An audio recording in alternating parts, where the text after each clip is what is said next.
mundo. A ver, Claudio. Me parece que es un tema muy complejo y que, por supuesto, ustedes me han escuchado acá muchas veces hablar de que la violencia debería ser excluida absolutamente de la discusión política ancestral, no ancestral, mapuche, blanca, huinca o lo que fuera.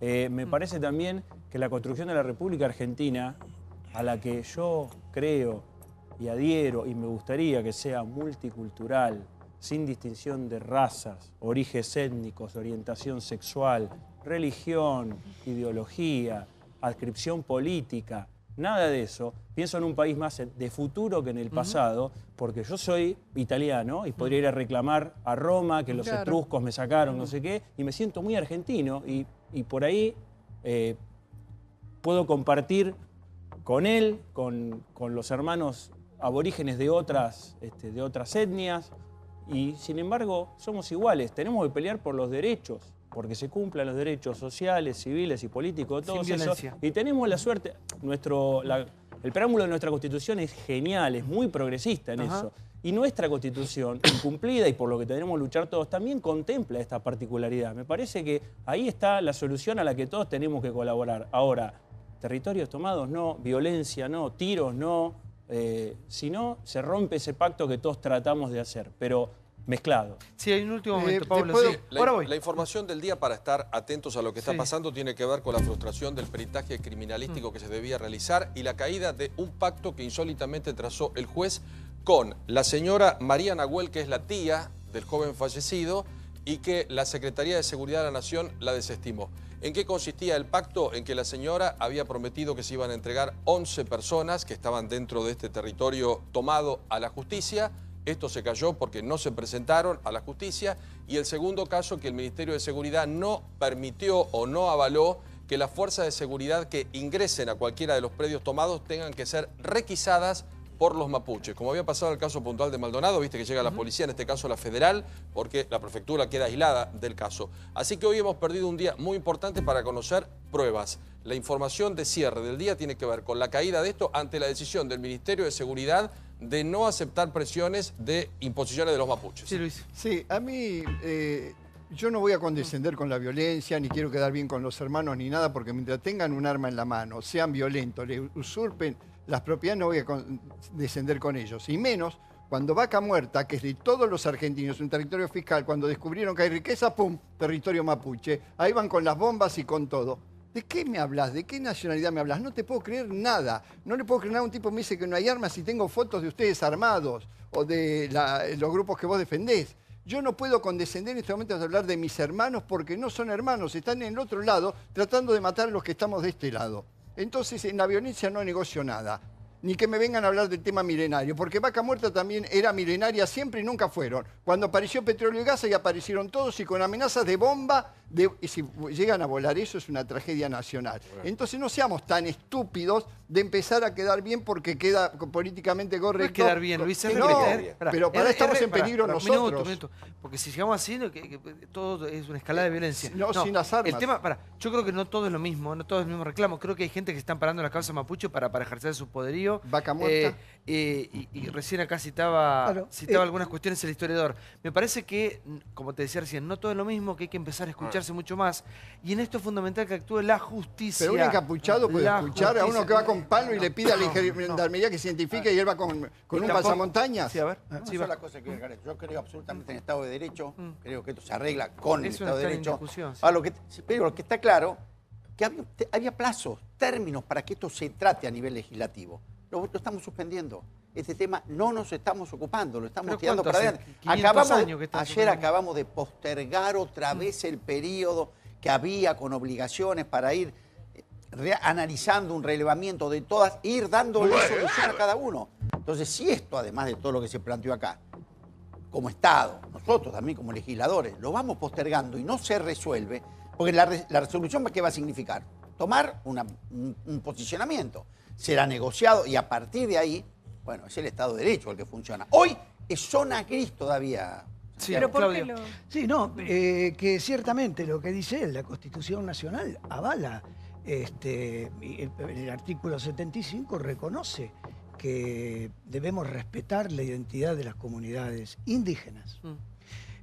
Ahora, claro, por supuesto, la toma violenta de tierras es un tema absolutamente distinto. Ahora, el tema de la toma de tierras no es solamente en el sur. Hay muchísimos lugares en el Gran Buenos Aires que en su momento han sido tomados. Villas y asentamientos. ¿Cuál es la obligación del Estado? Llegado ese caso, una de las cosas que el Estado debe resolver, y en términos políticos, es que hay que darle los títulos de propiedad a la gente. Hay que solucionar el tema de la propiedad de la gente. Eso por un lado. Ahora, naturalmente, sin violencia. Y eso, la política, según dice él, se está trazando en eso. Y en el tema cultural, que es lo que a mí me parece que es un tema central en esto, ¿cómo puede ser posible que hayan quemado la bandera argentina? No digo él, pero los grupos mapuches extremos hayan quemado la bandera argentina, hayan agredido el monumento a los héroes de Malvinas, hayan pisoteado y tirado por el piso el busto de San Martín. Digo, esto forma parte de la cultura de nuestro país, de lo que nosotros desde la escuela primaria aprendemos a respetar. Si nosotros no respetamos eso, ¿qué es lo que...? A ver, ¿qué nombre que se está hablando atrás? A ver si querés hablar. Sí, por favor. Agarra un micrófono. A ver, sentate ahí. ¿Cómo te llamas? Hola, buenas noches. Me llamo Hugo. Sí. Perdón, Jere. Usted, señor, habla de violencia, le está faltando el respeto. ¿Cómo le sacaron la tierra a ellos? Es para ponerse a llorar. Pero... Usted también, ustedes hablan de violencia. Y ellos están... Mientras que... Déjeme hablar, señor. No, le pido por favor. No, mientras que ustedes están debatiendo esto, van a su casa y tienen agua caliente y todo lo que ustedes quieren. Ellos no quieren lo que ustedes quieren. Quieren sus tierras y sus lugares. A ver, hay una constitución y está bien que la respeten, pero 5 personas, 10 personas y 80 micros de la gendarmería para ir a sacudirlos. Y ustedes hablan de violencia. No le tenés que arrodillarte ahí, hermano. Te pido, por favor, no le faltes el respeto. Habla todo lo que tengas que hablar. Pero entendé esto. Podés estar de acuerdo o no con que ellos quieran sus tierras o con sus sistemas de vida. Yo soy Winca igual que vos, soy hijo de italiano igual que vos. A todos ustedes, a nosotros nos aceptaron. El señor lo mismo. A ellos que son de acá. ¿De qué Argentina hablas? Tienen 20.000 años, hermano. 20.000 años tienen. Nosotros no existíamos ninguno, le robaron las tierras. Se quedaron con las tierras los mismos nombres que están ahora que estuvieron cuando tuvieron que estar. Respétenle, quieren una ley, trátenla, júntense con ellos. Yo vivo con ellos, voy a todos lados, ¿no? ¿Cómo no me peleo con él? ¿Cómo hago música con él? ¿Cómo puedo hacer todo? Y vos no podés hacerlo. No, no te voy a aceptar nada porque lo único que quiero es que le pidas disculpas. ¿Cómo hablas de violencia? ¿Cómo le voy a pedir disculpas? ¿Vos viste los micros que hizo Gendarmería? Mataron a un pibe por la espalda, hermano. Mataron a un pibe por la espalda y vos le estás hablando de violencia. ¿Desde qué lugar te parás para hablar eso? Desde el lugar. De ningún lugar. ¿Sabés de qué lugar? Donde vos vas a tu casa, que es la que vos querés. Y él no puede ir a su casa, que es la que quiere. ¿Cómo que no puede, porque su casa vos no se la estás dando, no le estás dejando la tierra. No le estás dejando el lugar, por lo menos respetarle el lugar. Vos me parece Hugo. A ver, un minuto. Un minuto. Vamos a tranquilizarnos un poco porque de esto tratemos de sacar una idea en común, ¿no? Yo recién hablaba de trazar puentes, vamos a llegar de acuerdo a algunas cuestiones. Con respeto, sin levantar la voz, por favor. No, yo decía que con ese mismo planteo que él tiene, los ostrogodos, los godos, los visigodos, le podrían plantear al gobierno español, al gobierno portugués, que quieren sus tierras, como él decía, los etruscos también, y rompemos todo. Porque y los indoeuropeos, porque son los pueblos primitivos, supuestamente primitivos y originarios. Miren, acá se ha construido una sociedad en América que es un entrevero de culturas, de civilizaciones. El famoso crisol de razas. El famoso crisol de razas. Ahora, fíjense, este muchacho que fue muerto en la emboscada que le plantearon a la prefectura, según dice la mujer que lo colocó en la Ruta 40, dice que las últimas palabras de él fueron: que no me toque un Winca. ¿Qué es esto? Esto es racismo puro. La última vez que yo escuché esto fue en 1872, cuando un grupo de gauchos salieron a matar extranjeros en Tandil. Y mataron 36 extranjeros en un ataque de locura y de irracionalidad. Ahora digo, ¿vamos a volver a esto? Si los argentinos nos hemos integrado, si esto que vos decís, un crisol de raza. La ley 1420 hizo argentino a los italianos, a los españoles, a los alemanes, y también a los grupos indígenas. O los guaraníes no han sido integrados. ¿Por qué se desintegran? ¿Por qué dicen que le han sacado la tierra? En tal caso, todos los que vinieron al país desde distintas oleadas inmigratorias, a algunos les fue bien, a otros les fue mal, y la pobreza hay que solucionarla para todos. Sí, Jeremías. Sí, no, yo te pido por favor, sé más respetuoso, porque es poco el tiempo que tenemos para darle algún tipo de claridad a la gente, digamos, ¿no? Ser respetuoso con la cantidad de gente, porque la mayoría de mis hermanos son los que engordan las villas en las ciudades. Por eso, no estamos en un Estado de Derecho. Entonces yo te pido por favor... ¿Cómo no estamos en un Estado de Derecho? Yo te pido por favor que seas más cuidadoso. Hay mucho dolor en la familia, tanto de Rafael, Nahuel, de tantos Peñis, Lamien, que están pasando un momento duro, simplemente por hablar de derechos. Esta es la respuesta del Estado a la hora de hablar de derechos, porque estamos hablando de una discusión de más de 200 años. No estamos hablando de una problemática de una comunidad que ha decidido... Esto es un debate que nos tenemos, de lo que nos debemos como pueblo. ¿Por qué hablar de 200 años? Estamos hablando de un Estado que se conformó en un genocidio. ¿Cuál? Entonces, ¿por qué no hablamos de cómo se financió la campaña del desierto? Sí, podemos hablar. ¿Y qué pasó? ¿Qué pasó? ¿Y cómo hizo en este caso Benetton para tener 1 millón de hectáreas? ¿Quién se la dio? De Santiago. ¿Quién se la dio? Estamos arrancando los pellejos entre nosotros y Benetton debe estar en este momento en un yate en el Mediterráneo. El problema principal que planteé yo, ni bien me tocó hablar primero, es que no podemos zanjar acá cuáles son las reglas para dirimir las disputas. Si no nos ponemos de acuerdo en que hay un sistema de derecho, te gusta más, te gusta menos, a veces la justicia te da la razón, a veces no te la da, a veces no es tan justa como nos gustaría, a veces con todo lo que querramos opinar, pero hay un sistema de derecho, hay una constitución. Entonces, si no partimos desde ese punto y no nos ponemos de acuerdo en ese punto, pues cuando vos decís, por ejemplo, no, pero en esa justicia no, ¿en cuál justicia entonces lo vamos a dirimir? No, yo no te digo que en una justicia no. ¿En qué instituciones vamos a dirimir las diferencias? No pongas en mil palabras que no dije. Sí, estamos hablando, en esa justicia estamos hablando de que si estamos hablando de un Estado de Derecho, de una Constitución Nacional, ahí estás viendo las fotos, digamos, estás viendo lo que sucedió y si hablamos de derecho, acá hay una parte que no la está cumpliendo. No estamos dispuestos, somos parte de una enorme sociedad que no está dispuesta a tirar la Constitución a la basura porque algo salga mal. Nadie está de acuerdo acá, no vamos a justificar la violencia de un lado con la violencia del otro. Si hay una fuerza o hay alguna persona de una fuerza que cometió un delito, tiene que ser juzgada y tiene que ir presa esa persona. ¿Cuál es el delito? Nosotros estamos de acuerdo con eso también. Hay un conjunto de reglas, y ese conjunto de reglas que tenemos que respetar en esta sociedad, ese conjunto de reglas en el cual nos pusimos de acuerdo todos. Si vos llegás... Sí, a ver, yo la respeto. Por favor, yo la respeto. A vos te respeté, te escuché, a él le hablo también con respeto. Yo soy muy respetuoso. No puedo estar equivocado, es una opinión tuya.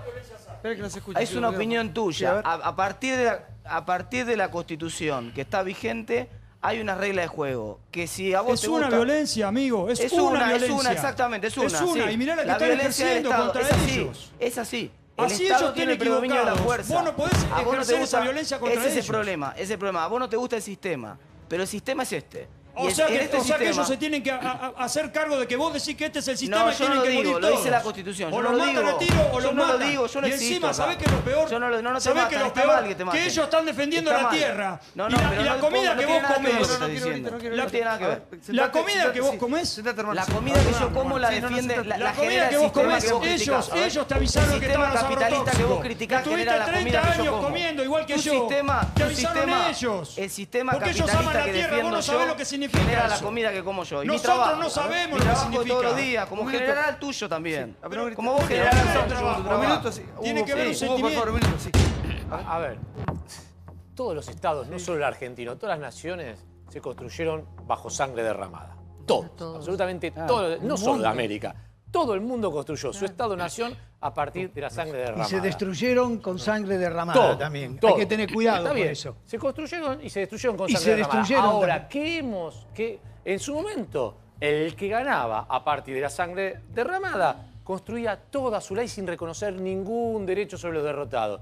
La sociedad fue avanzando y empieza a evolución se llama eso. Evolución. Sí. Y fue empezando a reconocer, no solo en la Argentina, sino en todo el mundo, los derechos de las minorías para no tener nuevamente confrontaciones que nos lleven a que venga otro, gane y otra vez imponga la ley del más fuerte. Lo que tenemos que hacer acá es ver desde qué forma pacífica, absolutamente pacífica, se puede reconocer... Justamente no está pasando eso. Perdón. Esa es la ley más fuerte. Te meten un tiro. Tenemos una ley que, como bien recordó... En el sur no hay ley. No, bueno, pero... No hubo ley. Preguntale a la familia Nahuel si hubo ley. ¿De qué ley le hablas? ¿Por qué no le contestás a ver de qué ley están hablando? ¿Tuvo una abuela pusieron una ley con un tiro de atrás, con un perro, que lo matan? ¿De qué ley hablamos? Pero perdóname. Pero basta de esto. Murió un chico. Murió. No murió. Asesinaron, no es murió uno. Asesinaron. Y eso es lo grave. Hoy tenemos que estar indignados y no es... Listo, que vaya preso. Es la orden del Estado, la que le dice las fuerzas lo que tienen que hacer. Con Santiago Maldonado pasó lo mismo y ahora vuelve a ocurrir. Ahora vuelve a ocurrir. Estamos en una situación peligrosísima. Nadie se le ocurrió que había que tirar es peligroso lo que está pasando en el país. Es peligroso. Miren las imágenes de la gente que mandaron al sur para reprimir a 20 tipos. Es una locura. 3.000 muertos en el que este no es un problema de orden político de este gobierno. El gobierno anterior también tuvo problemas con los QOM. ¿Y a cuántos mató? Bueno, a Félix Díaz lo mató, estuvo meses acá. No dialogaba en todo caso, no lo atendía. Pero no lo mató. Al nieto lo secuestraron. Déjame terminar. Mató más de 80 simplemente por no dejar. Lo que yo estoy planteando es que este problema es un problema del país, no es un problema de un gobierno. Lo tuvo el gobierno de Kirchner, lo tuvo el gobierno de Cristina, lo tiene el gobierno de Macri y lo van a tener los futuros. ¿Cómo se resuelve? Este no es un problema partidario, este es un problema de Argentina. Sí, hay que aplicar la que ley. debemos resolver como argentinos. Incluido a ellos que no se consideran argentinos, y yo sí los considero argentinos. Menos mal. Sí. Ese es el punto que no logro entender, Jeremías. El por qué no sentirte argentino. No es. Sí. No es así. No es así. Lo que pasa es que no se puede generar una identidad justamente. Esto, mira, es muy difícil escuchar a los abuelos, a las abuelas, hoy en día, contarte de cómo el Estado ha torturado, ha perseguido culturalmente, a todas las familiares. Todos tenemos familiares desaparecidos, perseguidos, torturados por el Estado. Entonces, esto no se resuelve con que borrón y cuenta nueva. Acá esto es reciente. Hasta hace yo tengo 39 años. Yo he conocido tehuelches sin oreja. Yo los he visto. He tenido la posibilidad de hablar con ellos. ¿Y cuál sería la solución, Jeremías? Suponete que aflojamos toda la discusión que tenemos y yo te pregunto, ¿cuál sería para vos y para ustedes la solución? ¿Cuál sería? ¿Qué habría que hacer? Tenemos que empezar volver a la primaria primero. Y ver un poco tenemos que empezar. Fíjate Fíjate el programa educativo que lanzó este gobierno, en donde los mapas no figuran, hay pueblos puntuales, originarios que no figuran, digamos. La verdad que llenábamos una pita Onas, Yámanas, Mapuche, Tehuelche. Más allá de eso, ¿Qué hacemos con las tierras? O sea, pedí, supongamos que te lo podamos conceder. ¿Cuáles serían los reclamos y los pedidos específicos para saber dónde estamos parados? Ahí está la búsqueda. Entonces, acá hay un problema. Pero ¿cuál es, concretamente, cuál es el pedido? Jeremías, concretamente, ¿cuál es el pedido?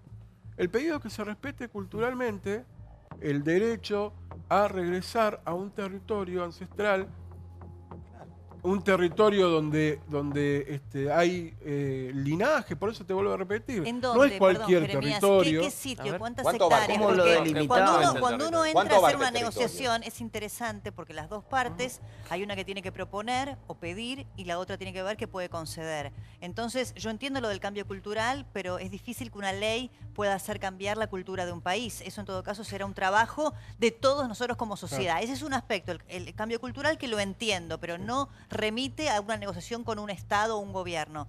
Eso lo comprendimos. Ahora, si vos tenés que sentarte a negociar con el gobernador de tal provincia, con el presidente de la nación, con los diputados, los legisladores que van a hacer leyes eventualmente para resolver el problema. ¿Cuántas hectáreas? ¿Qué territorio? Yo entendí todo lo de las tierras de Benetton, eso lo entendí. Ahora, no me queda claro lo de los parques nacionales, por ejemplo, lo que pasó en este último episodio, donde todos consensuamos, por lo menos hace décadas, que eran de todos, de ustedes, de todos, ¿no es cierto? De los descendientes, como el de italianos, de todos. ¿Qué hacemos con esos territorios? A partir de ahí entramos nosotros con pasaporte. A ver, explica cuál es la idea para negociar. Lo que pasa es que, no, yo no quiero negociar acá. Pero hay que hacerlo. No vengo a negociar, simplemente... Pero sí traigo, entendemos. simplemente quiero aportar a un debate porque, digamos, también podría contarte de muchos casos de territorio, de parques nacionales, de esteros, en donde, por ejemplo, terratenientes ingleses directamente ponen desvían el curso de un río para regar 1.000, 3.000 hectáreas de arroz. Entonces, si vamos a hablar... Pero los digamos, parques nacionales son de todos. Parques nacionales, podemos hablar de los parques nacionales, sí, y la situación de parques de territorio fiscal, en donde directamente se ha corrido el alambrado, donde, así como te digo, con esta liviandad directamente... no hay ningún tipo de control, ni en parques nacionales, ni en territorios, no hay control. Entonces, hay gente que usurpó el territorio nacional. Si vamos a hablar, podemos hablar del caso de la comunidad Santa Rosa del Eleque, por ejemplo, ¿no? Gracias, que recuperó su territorio y justamente territorio que era fiscal y que pertenecía a la familia Curriñanco, por ejemplo, ¿no? Entonces, si vamos a hablar de una problemática, hablemos realmente de una problemática que tenemos, en donde no hay una sola comunidad originaria en todo el territorio argentino que tenga 1 millón de hectáreas. Jeremías, muchas gracias por haber estado. Gracias. Jeremías Chauque, lo dije bien. Sí. Chauque. Gracias, Hugo, por haber estado. Muchas gracias. Vamos al próximo informe, que tiene que ver con las declaraciones polémicas de Lilita Carrió en la mesa de Mirta Legrand. Por ahí tiene información que nosotros no tenemos. Dijo: el acontecimiento es irreversible, están todos seguramente fallecidos. Igual un poco es la intuición que tiene prácticamente todo el mundo, pero obviamente que la ilusión es lo último que se pierde. Ahora por ahí tiene data Lilita Carrió que nosotros nos manejamos. Esto dijo, esto pasó, mirá. Polémicas declaraciones de la diputada nacional en la mesa de Mirta Legrand sobre la desaparición del submarino Ara San Juan. Hay algo que ni el ministro ni el presidente pueden decir, que el acontecimiento es irreversible. Están todos seguramente fallecidos. Cuando me enteré, además me subió la diabetes como pero esto también, que me envenenan. Y cuando Kirchner le declara la guerra al Uruguay en Gualeguaychú, que fue la locura más grande que yo vi en mi vida, yo estaba en Montevideo diciendo cómo va a haber guerra entre dos hermanos, teníamos un Hércules funcionando. Ni siquiera tenemos fuerzas armadas para la defensa civil. Le estamos pidiendo al gobierno, en este caso le están pidiendo a los familiares, que le han bloqueado los sueldos. Bueno, eso sí que es perverso. Puede ser que ande algún malo metiéndose en algún lado. ¿Pero por qué? Haciendo eso con la Y hacen la algo familia, cibernético para generarle problemas al gobierno. Yo tengo también lamentablemente una experiencia parecida, porque mi hijo murió cuando tenía 27 años, después de 2 años de un cáncer que de entrada se supo que era irreversible. Sabe que se va a morir y lo único que pide, que su ambición, es no sufrir. Ah, mirá, yo que me hagan arroz con champiñón en el velorio. No sufrir. Yo no creo que pudieron haber sufrido, si fue una explosión intempestiva, no pudieron sufrir. Pero 2, 3 horas antes ya estaba preocupado, no te olvides. Yo tengo que decir, están muertos. Y me parece que es lo mejor, porque entonces vos tenés a alguien a quien ponerle una cruz, a ponerle una flor. Claro, una cosa es Lelita ciudadana y otra cosa es Lelita política, ¿no? A ver si Pablo con esto. Es totalmente innecesario Claro. y un poco, te diría, desaprensivo, ¿no? Más allá de lo que pueda marcar la intuición o el tiempo que ha pasado. Claro. Fíjate vos, por ejemplo, lo que fue aquel avión de los uruguayos, los rugby uruguayos, Sí, que, claro. bueno, se dio por Viven. perdido. Y 3 meses después, claro, sucedió un milagro. Ojalá que fuera ese milagro, por lo menos esa esperanza. Es cierto que hay una interna entre los familiares y están los esperanzados y los que no, ¿no?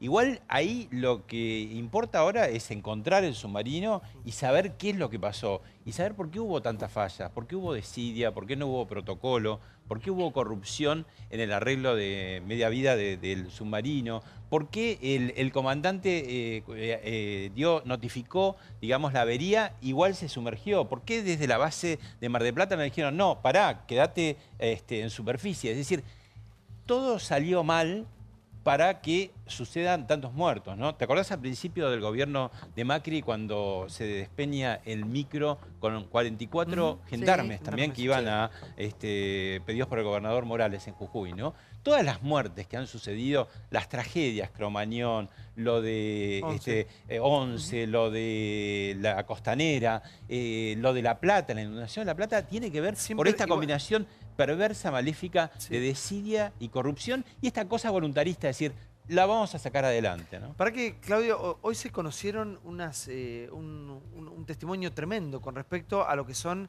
las fallas en las baterías. Sí, correcto. Toda la discusión está puesta, todas las miradas están puestas en la batería porque la notificación del capitán del submarino fue que había tenido problemas de las baterías, después no se supo más de eso. Hay toda una discusión respecto a qué es lo que debe hacerse en una reparación de un submarino como el Ara San Juan. Usualmente, sobre todo en la reparación de media vida, que en todo buque o nave es la más importante de todas, es la que establece que se pueda seguir usando esa nave con las mismas prestaciones durante la misma cantidad de tiempo que se usó antes o no. Entonces, una reparación clave que acá tuvimos en los últimos años.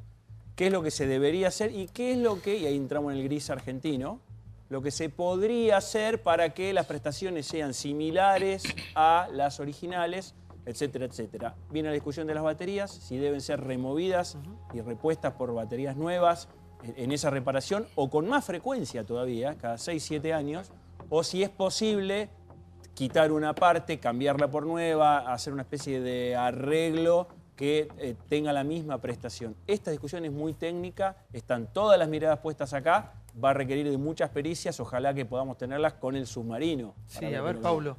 Hoy en A24 se produjo una primicia que trajo Eduardo Feynman, que es el último mensaje que lo tenemos a través de un documento, porque esto no es una llamada a través de un celular. Esto se escribió desde el submarino. A ver, este es el testimonio. Sí, esta es la manera de comunicarse. Cuando hablaban de la llamada era esto. Sí, exacto. ¿qué decía? Ingreso de agua de mar por sistema de ventilación al tanque de baterías número 3, ocasionando un cortocircuito y un principio de incendio en el balcón de barras de las baterías. Las baterías de proa quedaron fuera de servicio. Ustedes saben que esto está dividido en proa y popa y que un submarino se puede a través de una mampara bloquear, inutilizar una parte y si está en condiciones utilizar la otra.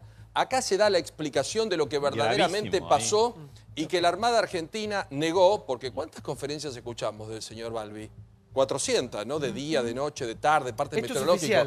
Esto es oficial. Ahora vamos a retirarlo. Elevalo, por favor, porque tiene el obviamente sello. Es la primera información después de mucho tiempo que no había ningún tipo de dato certero, ¿no? Exacto. Ingreso de agua de mar por sistema de ventilación al tanque de baterías número 3, ocasionó cortocircuito y principio de incendio en el balcón de barras de baterías de proa fuera de servicio.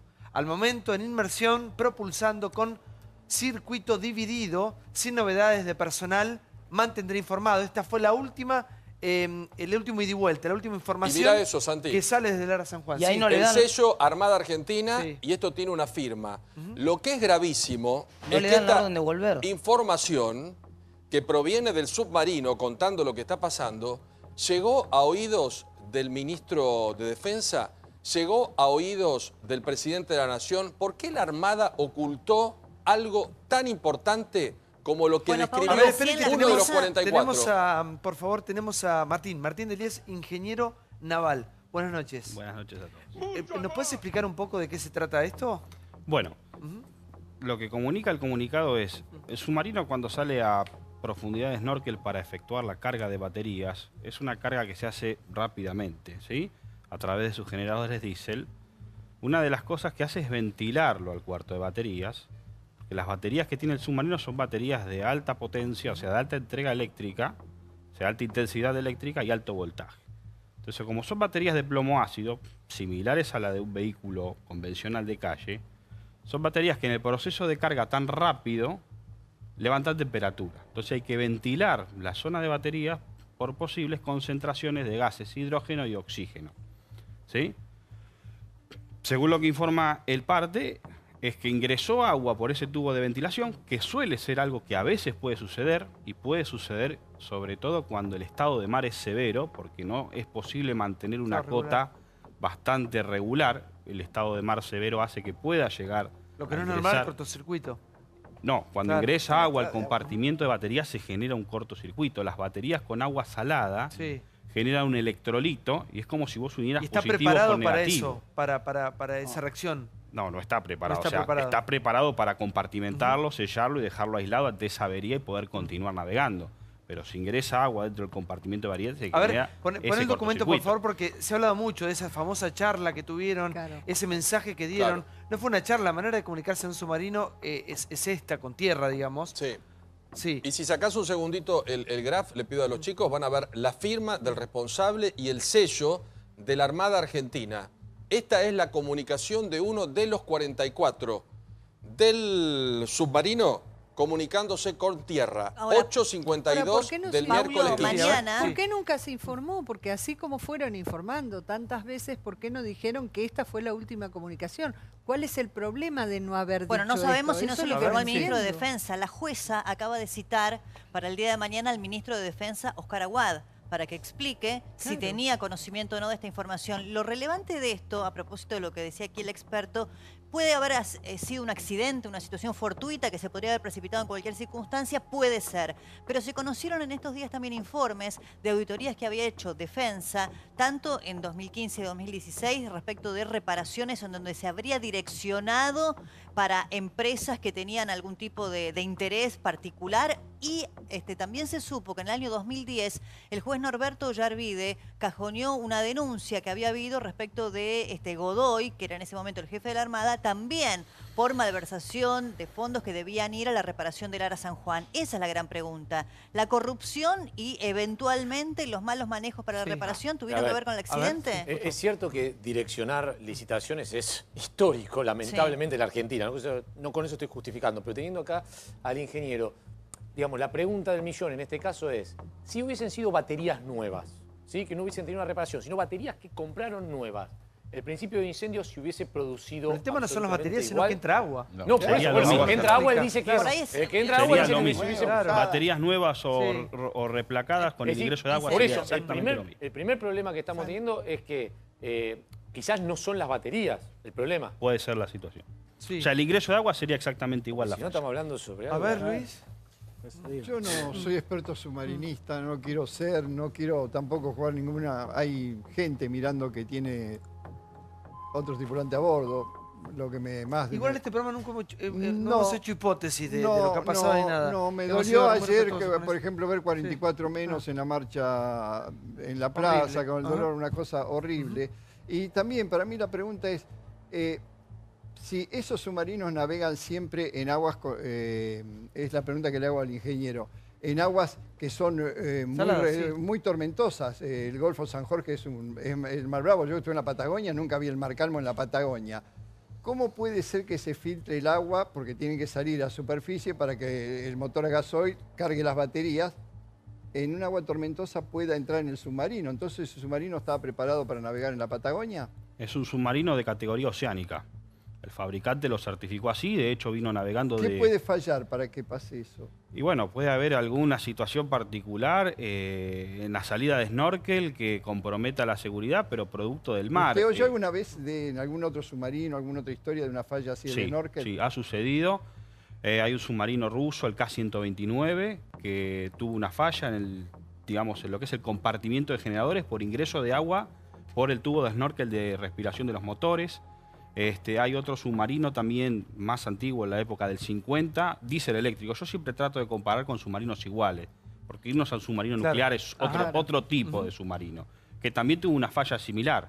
Y hay antecedentes de submarinos que han tenido esta falla, pero que no han pasado a situaciones trágicas. Han podido ser rescatados, han podido llegar a puerto. Pero eso es algo que cuando hay demasiado movimiento o tormenta en el mar, puede ser algo que le suceda al submarino. Ahora, leyendo ese comunicado, ¿aconsejaría seguir la navegación o no? Con estas precisiones que daba el comandante. Lo han hecho miles de veces y no han tenido inconveniente. Y de hecho ha venido del océano. ¿Y entonces qué hipótesis podría haber si no es eso? Bueno, hay que ver si esa falla después repercutió en otra falla. O sea, que ingrese agua dentro de un compartimento de baterías, que es de un bloque. El submarino tiene 4 bloques, 2 en el compartimento Aeroproel y 2 en el Popel. Ahí dicen, según ese comunicado, el bloque 3. ¿Sí? Y si es controlada, aislada y extinguida y sellado el compartimiento, puede seguir navegando sin ningún inconveniente. Eso quizás ha desencadenado algún problema posterior, ¿o no? Una explosión. No lo sabemos. Sí, Vasco. Una pregunta. Ahora voy. Sí. Yo leí, hubo un comunicado de un marino que había sido capitán del Maracaibo, creo que había sido capitán del submarino y un hijo está dentro. Y la verdad que en un momento de tanta tensión, donde parecía que esto iba a la grieta, me gustó mucho lo que él dijo. Porque dijo, primero, el respeto con un hijo ahí, y dijo que accidentes también hay que contemplar, que hay en todos lados. American Airlines, Air France, que hace excelente, tienen capital, así también se dan circunstancias, como acaba de decir, que es un accidente que se da. Ahí me cuesta creer que un capitán, que oficiales, pues se enteran si hubo realmente muchas cosas raras en el equipamiento que tienen. La marina es chiquita y dentro del submarino meto yo. Que si saben que hay algo que estuvo mal hecho, corran el riesgo de salir con 44 tripulantes, más el capitán, él mismo adentro se busque. Así que yo creo, sinceramente, y me enrolo en lo que decía este ex comandante del submarino, en que ha habido un accidente. Y aquí hoy aparece, pudo entrar, había entrado agua y como dice, el resto no quiero entrar todavía a analizarlo. Igual todavía, sí, yo no me apresuraría. Todavía, bueno, el dato que tenemos es que se suma a la muy poca información que hay. Todo lo que en el medio muy poca información porque hay 2 o 3 datos que son ciertos, el resto es hipótesis o puntos de vista. Vamos a sacarnos con lo concreto, que es lo que hemos mencionado hasta el momento. Ya seguimos, ¿eh? Gracias, Martín, por haber venido. ¿Para qué se olvidó la... ¿Qué te olvidaste? ¿La llave, Martín? La llave. Y pasá, agarrala la mano. Vení, pasala. Gracias, Caro, ¿eh? ¿Es una receta médica? ¿Es un niño practicando caligrafía? No, es una carta del ex vicepresidente desde la cárcel. De puño y letra. El show de la detención de Vudú. Carta de Amado Vudú. Solicito ser tenido como parte querellante con motivo de los hechos delictivos ocurridos en el momento en que se produjo mi detención. Oportunidad en la que fui obligado a posar en fotografías infamantes que fueron divulgadas a los medios de prensa, violando las disposiciones del artículo 204.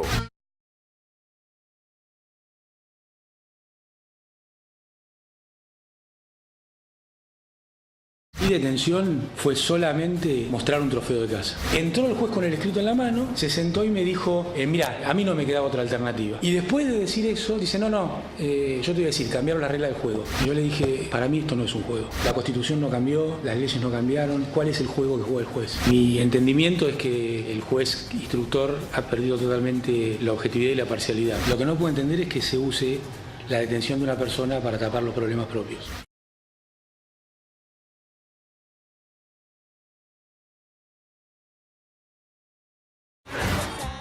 Bueno, siguen las misivas. Sí, en esta habría que darle la derecha a Amado Boudou, ¿no? Digo, incluso en comparación con su... ¿Coincides en eso del escrache público? Y sí, porque fíjate con el trato en pocos días de diferencia con Debido, por ejemplo, todo el cuidado que se tuvo.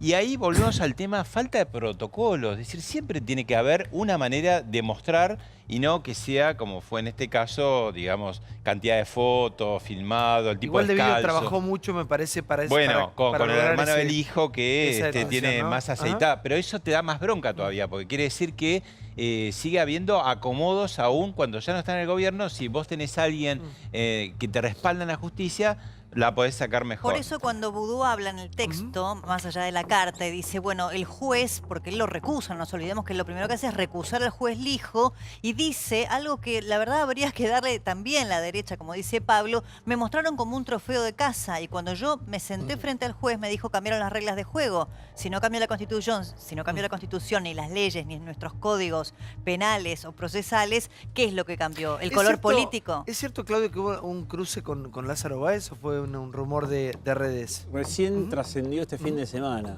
que cuando estuvo festejando el cumpleaños Boudou, recordás que fue la semana pasada, parece que había una reunión en un salón y pasó Lázaro Báez, que había recibido la visita de mujeres de su mujer, de su esposa Norma Calismonte.